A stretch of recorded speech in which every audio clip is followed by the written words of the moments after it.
What time is it? It's Vespa time!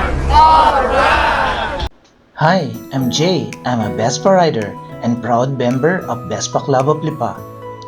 Sa dami ng mga inter-island loops na ginawa ko dito sa Pilipinas, katulad ng Mindoro, Marinduque, Bohol, Siquijor Loop, alam mo, ang Batangas, stand out. Alam mo yun, kahit araw-arawin kong mag-ride dito sa Batangas, hindi ako magsasawa. Alam mo yung short ride, papuntang Playa Laia sa San Juan, intayin mo yung sunrise doon, pare. Grabe, ang ganda. At doon ka na rin mag-breakfast.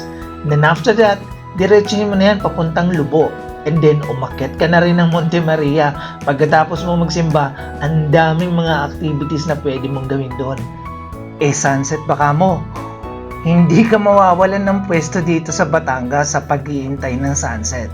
Pumunta ka sa Balete Baywalk o sa Banadero Baywalks dyan sa Tanawan, o kaya naman pag sinipag ka doon sa San Nicolas Baywalk, hindi ka mauubusan ng napakagandang sunset scenery doon. O ano pang iniintay mo, pare? Come and ride with me dito sa Batangas. Dahil in Batangas, all here, so near.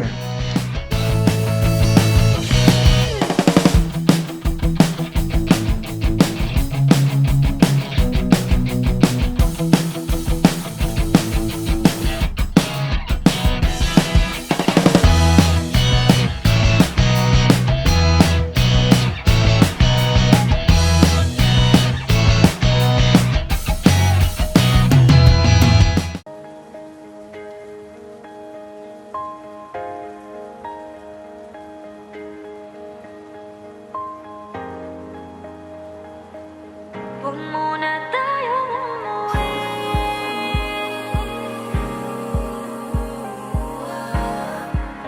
Dito muna.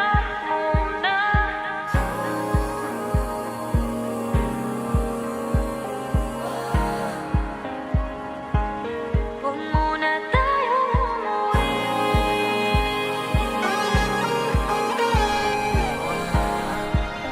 Dito muna.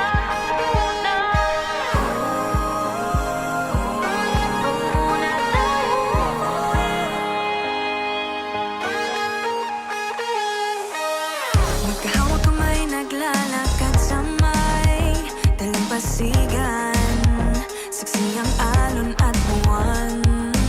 Pinipilis ang tibok ng puso tuwing ika'y tumatawa o tumitingin sa aking mata. Kinakabahan na baka gusto mo nang umalis. Hindi ko malaman kung paano sasabihin. Huwag muna tayong umuwi. Mundo'y tahimik sa iyong tabi. Dito muna gawa natin gabi. Nalalaho ang dilim sa iyong ngiti. Or you're a member of a Vespa Club, you promote camaraderie, oneness, and safe ride along the way. So join us and be part of that family. That's Vespa Club.